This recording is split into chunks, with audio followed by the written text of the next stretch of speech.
man was horrified to realize that he had been forgotten on Mars for 108 days. Desperate to re-establish contact with Earth's space agency, he tirelessly searched until he finally uncovered the Pathfinder probe buried beneath layers of dust. Originally launched in 1997, the lander had long been abandoned, left to decay in the Martian sands. But the moment Jack dug it out, Earth's Space Center detected a sudden fluctuation in the Mars signal. At the time, no one realized that Jack had miraculously survived the massive storm over 100 days earlier. Curious, the engineers remotely adjusted the camera facing Jack. Because Mars is 65 million kilometers from Earth, data takes over 30 minutes to transmit. Knowing someone might be watching, Jack quickly prepared a whiteboard and nailed it into the ground. When Earth finally received the footage and saw the message Jack had written, everyone was stunned. He was alive after being presumed dead for over 3 months. From there, Jack and Mission Control began a full exchange using hexadecimal code. The entire agency watched in awe as a real-time conversation unfolded between Earth and Mars. Then came devastating news. Jack would have to survive on Mars for 4 more years until the next planned mission could bring him home. To help him hold out,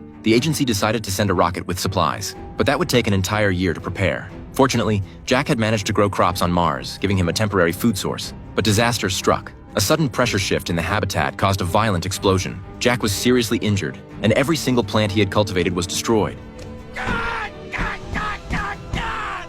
Upon hearing this, the agency rushed to assemble a new rocket, so quickly in fact, that they skipped some safety protocols. It launched untested, and shortly after takeoff, it exploded mid-air. The mission had failed. If they spent more time building another rocket, Jack would starve to death. In secret, the project manager contacted the astronauts who were still on their return journey from Mars. He informed them that Jack was alive. Shocked to learn he had been abandoned, the crew unanimously decided to disobey orders and go back for him. But doing so could cost them all their lives. After intense calculations by scientists, they realized the ship didn't have enough fuel to enter Mars orbit. That meant Jack would have to launch himself from the planet's surface and rendezvous with the crew in space. To escape Mars's gravity, Jack needed to reduce the launch vehicle's weight by 5,000 kilograms. Piece by piece, he removed the cabin door and windshield until all that remained was a stripped-down shell, essentially an open-air rocket. It sounded impossible. Jack would likely die from the sheer force of atmospheric resistance before even leaving the planet, but it was his only shot at survival. As the world watched with bated breath, Jack climbed into his makeshift spacecraft, while his teammates positioned themselves in orbit above Mars.